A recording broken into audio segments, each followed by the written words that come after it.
ভারতের পশ্চিমবঙ্গে এবারের বিধানসভা নির্বাচনে ভোটার উপস্থিতি পৌঁছে রেকর্ড 92.47%। তীব্র রাজনৈতিক মেরুকরণ ও ভোটার তালিকা সংশোধন নিয়ে বিতর্ক থাকা সত্ত্বেও ভোটারদের অংশগ্রহণ ছিল চোখে পড়ার মতো।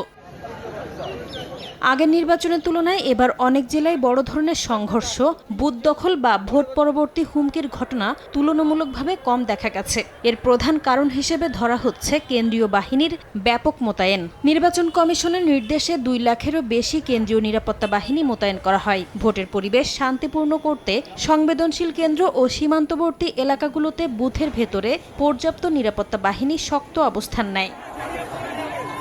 ভোট গণনার তথ্য বলছে, এবার বড় ধরনের পরাজয়ের মুখে পড়তে যাচ্ছেন রাজ্যের দীর্ঘদিনের শাসক মমতা বন্দ্যোপাধ্যায়। 2011 সাল থেকে পশ্চিমবঙ্গের রাজনীতিতে আধিপত্য ধরে রাখা দিদি নামে সুপরিচিত তৃণমূল এই নেত্রী এবার সবচেয়ে কঠিন চ্যালেঞ্জের মুখে। একদিকে প্রশাসনের বিরুদ্ধে দুর্নীতি ও সহিংসতার অভিযোগ, অন্যদিকে দীর্ঘদিন ক্ষমতায় থাকার কারণে জন অসন্তোষ তার হারের বড় কারণ বলছেন বিশ্লেষকরা।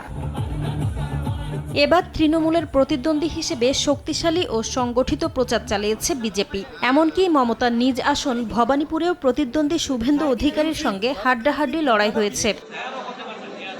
বিশ্লেষকদের মতে, এই ফলাফল যদি বাস্তব হয় তা হবে পশ্চিমবঙ্গের রাজনীতিতে এক ঐতিহাসিক মোড়, এক যুগের সমাপ্তি এবং নতুন রাজনৈতিক অধ্যায়ের সূচনা। তবে তা জানতে এখনও চূড়ান্ত ফলাফলের জন্য অপেক্ষা করতে হবে। নাসরিন রুমি, সময় সংবাদ।